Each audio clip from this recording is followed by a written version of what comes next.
নমস্কার বন্ধুরা, আজকে আমার রবিবারের স্পেশাল মেথি চিকেন। তো এটা খেতে যেমন টেস্টি তেমনই লোভনীয়। তো চলুন দেখাচ্ছি। প্রথমে চিকেনটা ভালো করে ধুয়ে একটু সর্ষের তেল নিলাম, দিয়ে তারপরে একে একে সমস্ত কিছু দিয়ে দেবো এর মধ্যে।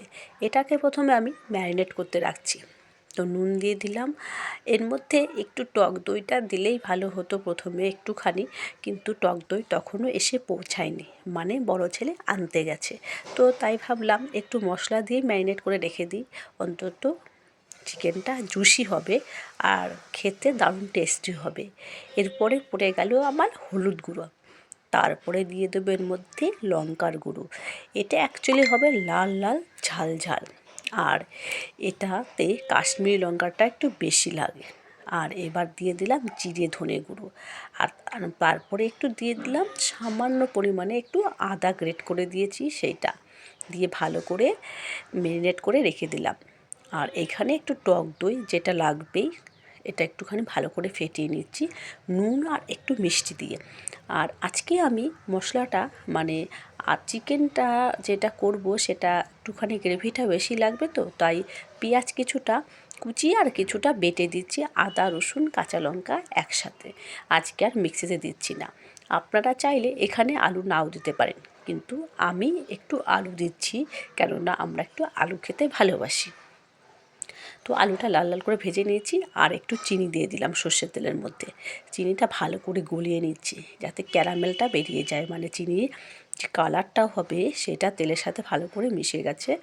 আর এবার আমি দিয়ে দিলাম তেজপাতা আর একটা শুকনো লঙ্কা আর মেথি। যেহেতু এটা কসুরি মেথি চিকেন, তার জন্য ফোড়নে দিয়েছি মেথি। কিন্তু মেথি ফোড়নে দিলে কি হবে, মেথি তো মুখে পড়লে একটু তেতো লাগবে, তাই মেথিটা পুড়ে যাওয়ার পরে এটা তুলে ফেলে দিচ্ছি যাতে একটু তেতো না লাগে।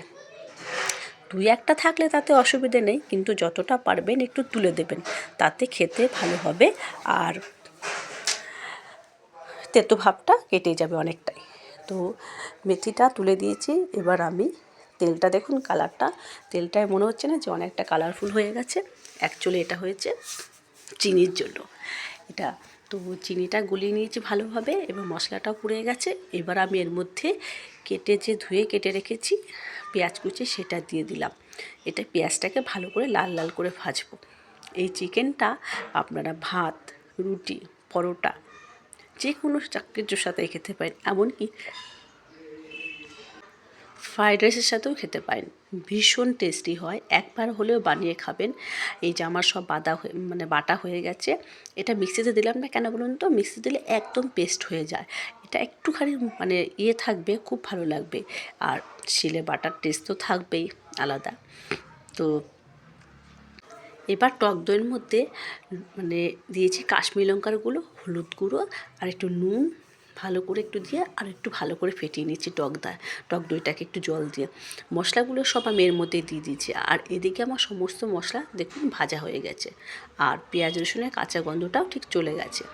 এবার দেখুন কালারটা কি সুন্দর এসছে, আর মশলাটা ভালোভাবে কষিয়ে নিয়েছি। এই যে মশলাটা বেশ ভালোভাবে কষে গেছে। এবার আমি ম্যারিনেট করে রাখা যে চিকেনটা, সেইটা দিয়ে দিচ্ছি এর মধ্যে। এবার চিকেনটা যতটা পারবেন চাপা দিয়ে দিয়ে কষাতে থাকবেন, দেখবেন তত কালারফুল হবে আর তত খেতে টেস্টি হবে। এবার আমি বেশি নাড়াচাড়া না করে একটু চাপা দিয়ে দিয়েছিলাম। এই যে একটু জল বেরিয়েছে, এবার জলটাকে ভালো করে কষতে থাকবো এই চিকেনের সাথে একটুখানি। তো ভালো সেন্ট বেরিয়েছে, আমার বড় ছেলে দৌড়ে এসছে। আর কড়াটা দেখুন এদিকে নকল বড় করেই যাচ্ছে, এক হাতে ফোন ধরা, তো ওই জন্য। বড় ছেলে এমনি ফোন ধরার সময় বললে বারবার করে ডাকতে হবে, কিন্তু চিকেন যেহেতু গন্ধ পেয়েছে, ওরে বাবা বাড়িময় গন্ধ বেরিয়ে গেছে, আমাকেও একটু দিতেই হবে। তো দিয়ে দিয়েছি তুলে, দুই ছেলেকে এক পিস করে দিয়ে দিয়েছি। আর এদিকে আলুটা পড়ে গেল, দিয়ে ভালো করে কষিয়ে নিয়েছি। এবার ছোট ছেলে বলছে আর একটু দাও, তো ওকে আবার একটু দিচ্ছি। আর এই চিকেনটা যতটা পারবেন কালারফুল করার চেষ্টা করবেন, ভালো লাগবে খেতে। অনেকে যারা একটু ঝাল কম খান, সেক্ষেত্রে ঝালটা কম দিতে পারেন। আমি কিন্তু এখানে কাঁচা লঙ্কার ঝালটাই দিয়েছি, আরও টেস্টি হবে খেতে। তো দেখুন তেল ছেড়ে গেছে মশলা থেকে। এবার আমি সামান্য পরিমাণে জল দেবো, বেশি জল দেবো না, কারণ এটা একটু গ্রেভি হবে। আর তাতেই খেতে ভালো লাগবে। পাতলা ঝোল করলে কিন্তু এটা মানে স্বাদ সেরকম পাওয়া যাবে না। এই যে হয়ে গেছে। আর কড়াটা দেখেছেন, ছোট্ট কড়া নিয়েছি যাতে বেশি জল দিতে না পারে আর কি। অনেক সময় ভুলে জল পড়ে যায় না, সেই ব্যাপারটা যাতে না আসে। এখানে কসুরি মেথিটা আমি দিয়ে দিলাম, যেটা এটা লাগবেই, যেহেতু মেথি চিকেন এটা খুব মানে। আর আপনারা এখানে মেথির শাক উঠেছে নতুন, সেটাও দিতে পারেন, তাতেও ভালো লাগবে খেতে। আর এটা যেহেতু ভাজা আছে সেই জন্য দিয়ে দিলাম। আর একটু ধনেপাতা দিয়ে দিলাম। এটা না মানে না চাইলেও নাও দিতে পারেন, যেহেতু আমার ধনেপাতা ছিল সকালে রান্না করার পরে কুচোনো, তাই একটু দিয়ে দিলাম।